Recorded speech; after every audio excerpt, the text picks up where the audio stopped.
Ashama akkam jirtu kabajamtoota daawwattoota Oromiyaa Miidiyaa Neetwork oduu ijoo isaa kanaaf qabnuun isinitti hima. Jalqabarratti godina Wallagga Bahaatti sababa haleellaa humnoota fiinxaaleeyyii Amaraa raawwataniin uummanni qe'ee fi qabeenya isaanii irraa buqqaanii magaalota garagaraatti baqatan rakkoo deeggarsa namoomaatiif saaxilamuu dubbatu.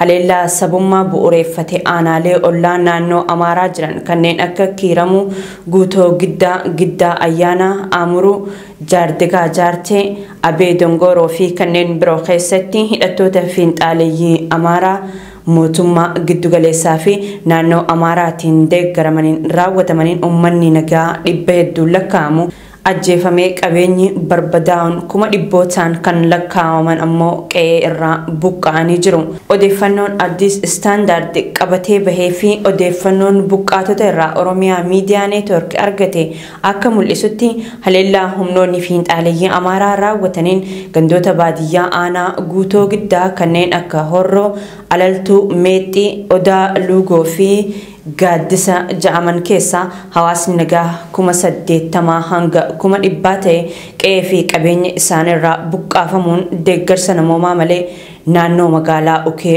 buufamanii jiru.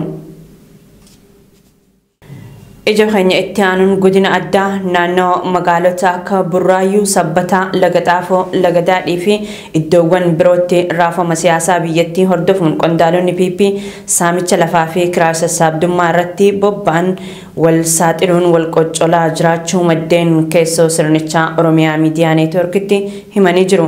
Gama biraatiin namoota kiraa sassaabdummaa irratti bobba'an tarkaanfii araaraa hin qabneetu irratti fudhatama jechuun ajajni qondaalota olaanoo PPtiin gubbaa gadi dabree jiru tooftaa kaadiroota sirnichaa ganan ittiin qulqulleessan jechuun sakattaan cimaan seektaroota hojimaata bilxiginnaa keessatti gaggeeffamaa jiraachuun himamee jira. Haala wayitii ammaa waajiroota bilxiginnaa hedduu keessatti deemaa jiru irraa kan hubatamu hanna saamichaa fi walshakkiin daangaa maleessi gubbaa hanga jalaatti keessoo sirnichaatti uumamee akka jirutu mul'atas jedhee jira. Maddi keenya odeessa kana nuuf qoode. Sirni bilxiginnaa rakkoo diinagdee isa mudate irra aanuuf jecha maqaa deeggarsa raayyaa ittisa biyyaa jedhuun qabeenya uummataa saamaa jira jechuun komiin qaamolee garagaraan irratti dhihaataa jira. Bulchiinsi Abiyyi Ahmad aangoo isaa tikfachuuf jecha kana dura namoota harka qalleeyyii faayidaan sossobuun gara adda waraanaatti ergaa turuu kan yaadachiisan maddeen keenya deeggarsa raayyaa ittisa biyyaaf maqaa jedhuun hawaasa dirqiin saamaa turuu himani. Yeroo ammaa ammoo kasaaraa sababa waraana kanaatiin isa mudate dandamachuuf tooftaa addaa bifa duula qabeenya uummataa saamuutti bobba'anii jiraachuu odeeffannoon qaamolee hawaasaa garagaraa irraa argame ni mul'isa. Paartiilee siyaasaa biyya keessaa ABO fi KFO dabalatee biyyoonni lixaa furmaanni rakkoo siyaasaa Itoophiyaa waraana osoo hin taane marii biyyoolessaa qaamota siyaasaa fi waraanaa hunda hammateedha jechuun bulchiinsa Abiyyi Ahmad kan Itoophiyaa bulchaa jiruuf waamicha taasisaa turanii jiru. Haaluma kanaan Itoophiyaan marii biyyoolessaa adeemsisuuf komishinii marii biyyoolessaa hundeessaa jiraachuun hordofee yaaddoo fi yaadonni garagaraa hayyoota siyaasaa paartiilee mormitootaa fi qaamota dhimma walitti bu'insaa qorataniin kennamaa jira. Ministeer Deetaan Ministeera Dhimma Alaa Ambaasaadar Ridwaan Hussein dhimmi marii biyyoolessaa kun waa'ee TPLF yookaan waraana bilisummaa Oromoo kan mootummaan Abiyyi Ahmad shanee jedhee ittiin yaamu hin ilaallatu jechuu isaa hordofee mariin biyyoolessaa Itoophiyaan adeemsisuuf deemtu qaamota hidhatanii bosona jiran TPLF fi waraana bilisummaa Oromoo namoota siyaasaa manneen hidhaa jiran akkasumas dhaabbilee siiviilii fi qaamota uummata bal'aa yoo hin hirmaachisin furmaanni argamu hin jiru gaaga'ama caaluuf biyya saaxiluu ta'a jechuu irratti argamu. Gaaga'amni siyaasaa Itoophiyaa keessatti adeemaa jiru biyyattiif qofa osoo hin taane nagaa fi tasgabbii guutuu gaanfa Afrikaa balaarra kan buusu waan ta'eef hatattamaan waliigalteen dhukaasa dhaabuu akka taasifamu Ameerikaan irra deddeebiin waamicha dhiheessite.